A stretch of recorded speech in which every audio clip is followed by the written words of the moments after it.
Olá pessoal, aqui é o professor Rafael e nesse vídeo nós vamos falar um pouco sobre fontes de energia. A ideia é entender o conceito de fonte de energia como um recurso natural e diferenciar essas diferentes fontes em renováveis e não renováveis.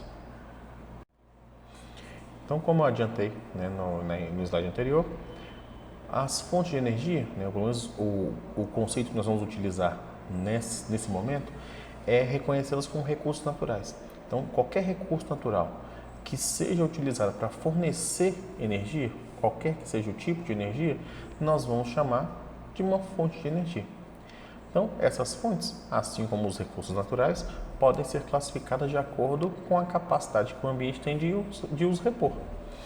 Portanto, nós teremos fontes renováveis, aquelas fontes que o ambiente consegue repor, aquele recurso que o ambiente consegue fabricar novamente. E as fontes não renováveis são aquelas que o ambiente não é capaz de produzir de novo. Ou o tempo que o ambiente levaria para produzir seria tão grande que acaba sendo inviável para nós. Aí, a partir de agora, nós vamos ver alguns exemplos de fontes de energia, iniciando com as fontes renováveis, e eu vou falar um pouquinho sobre cada uma delas. A primeira que eu escolhi aqui para demonstrar é o vento. O vento é o recurso natural, é a fonte de energia.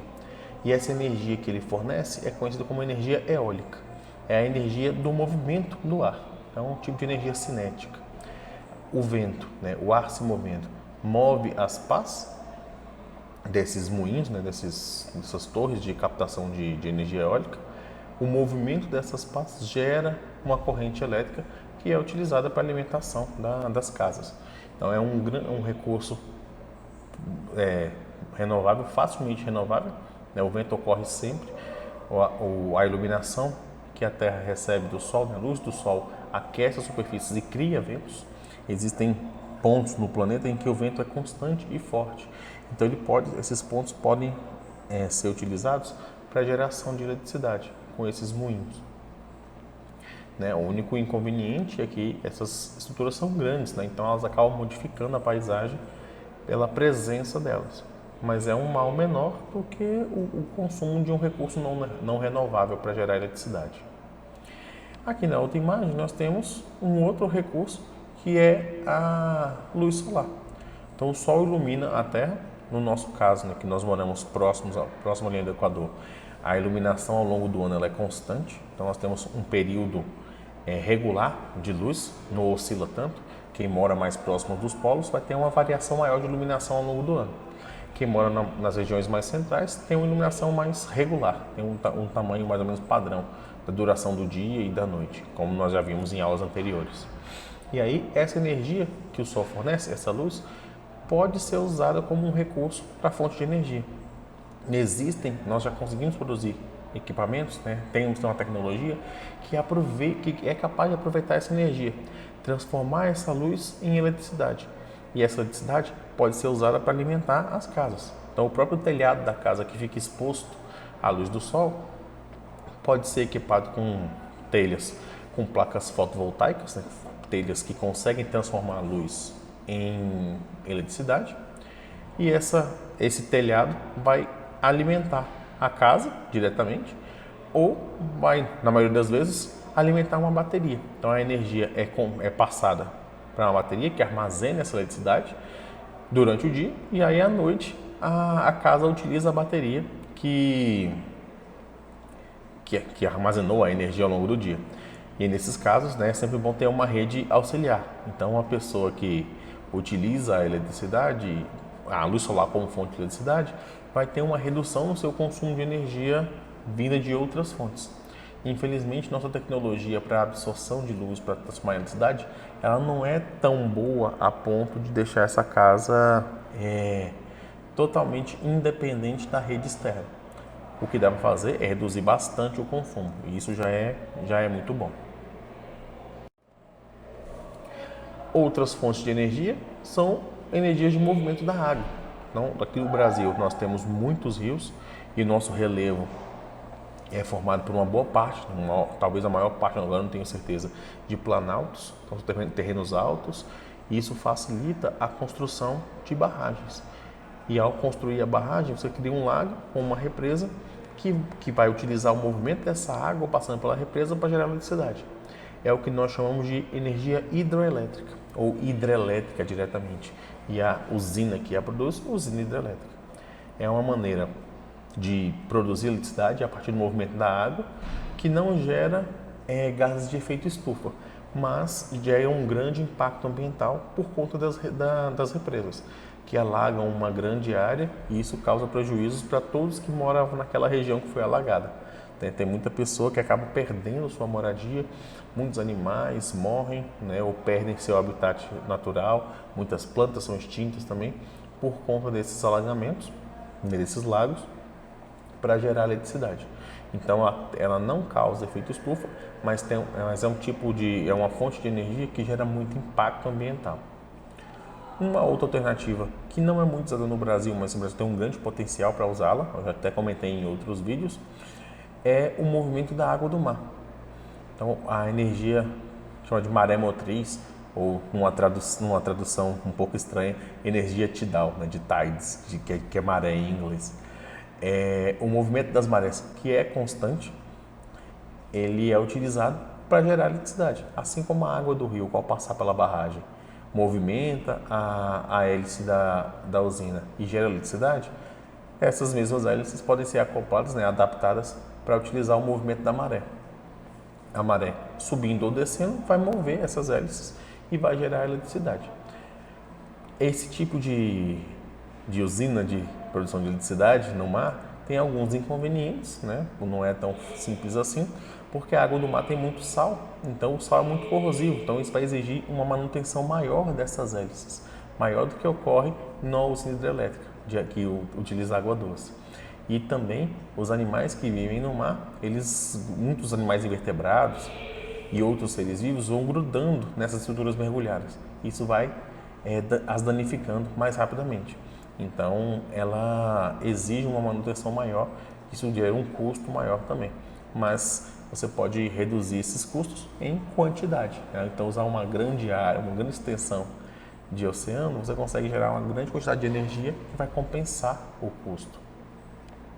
Uma outra alternativa, né, um outro modelo, utiliza o movimento das marés. Então, em regiões onde o oceano é mais inquieto, né, as ondas são mais agitadas, pode utilizar esse outro modelo que vai utilizar o movimento dessas boias subindo e descendo com as ondas para poder gerar eletricidade. Então, também é uma conversão de energia cinética, né, uma conversão de energia de movimento em eletricidade, aproveitando um movimento que é constante, né, que no nosso planeta. O próprio movimento do planeta e o aquecimento que o planeta recebe da luz do Sol gera essas marés, né, gera essas correntes, e isso é um tipo de movimento, é um tipo de energia que está sempre disponível para nós. É um recurso que se renova a cada dia.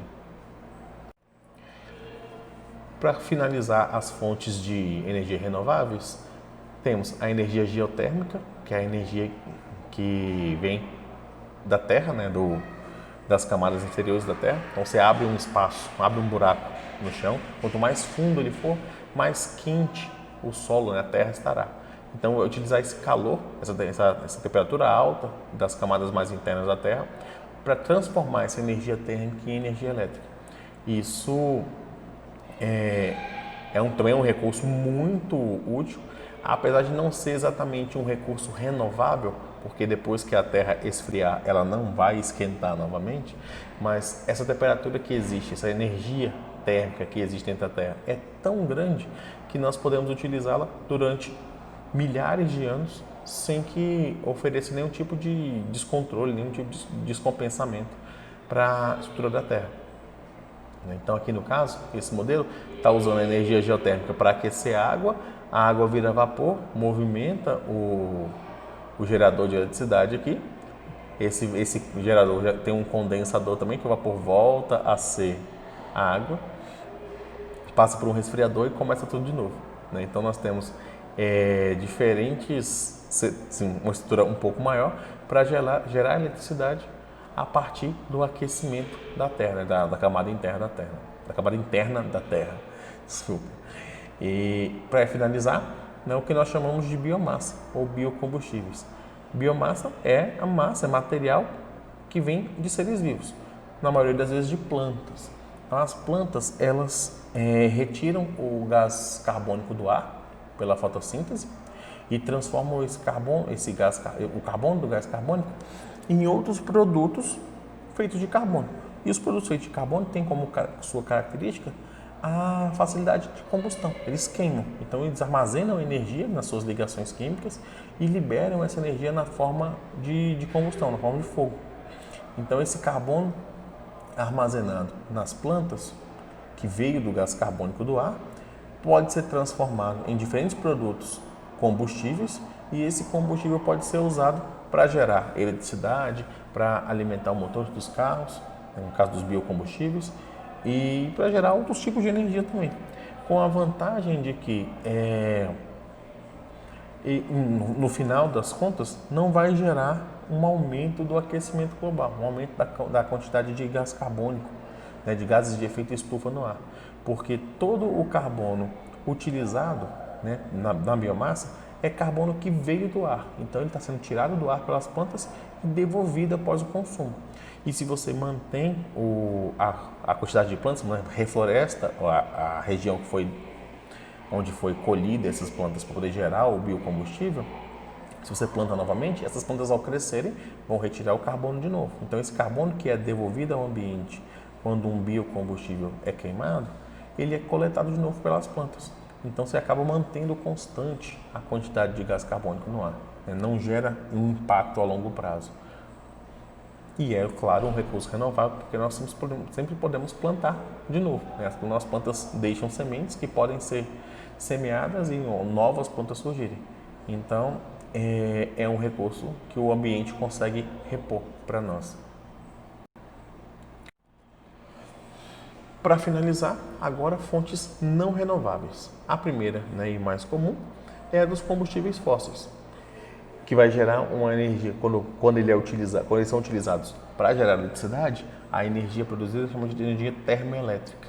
E a usina que utiliza combustível fóssil para gerar eletricidade é chamada de usina termoelétrica. Nesse caso, queima-se um combustível, né, para aquecer a água, essa água vira vapor e movimenta as hélices do gerador de eletricidade. Então, a energia para transformar a água em vapor, ela vem da queima de um combustível fóssil, ou seja, é um tipo de carbono que já fez parte do corpo dos vegetais, mas que foi incorporado à parte mineral do planeta há milhões de anos atrás, em um processo bem complexo. Então, a formação de petróleo, de carvão mineral, exigiu, né, uma condição muito especial na Terra há milhões de anos atrás, e é um processo muito lento, muito demorado. Dificilmente o nosso planeta vai reunir condições ambientais e vai ter tempo suficiente para construir mais combustível fóssil desse, né, mais carvão, mais petróleo, a partir de plantas e de algas que existem hoje. Então a chance de reposição dos combustíveis fósseis é mínima. E, além disso, esse combustível fóssil, né, esses fósseis, eles estão armazenando uma grande quantidade de gás carbônico, né, de carbono, na forma mineral. Quando esse combustível é queimado, esse carbono se transforma em gás carbônico e isso aumenta o efeito estufa, né, aumenta a quantidade de gases de efeito estufa no ar. E isso contribui para o aquecimento global e para a modificação climática de várias regiões, não só do lugar aonde o carvão ou o petróleo está sendo queimado, mas em todo o ambiente, né, em todo o mundo. Um outro tipo de energia de uma fonte não renovável é a energia nuclear, né, ou energia atômica.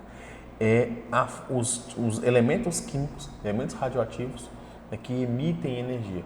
São elementos difíceis de serem encontrados, são raros, o surgimento deles no universo exige eventos especiais nas estrelas, então não é comum nós encontrarmos esses elementos, né, que emitem radiação em grande quantidade.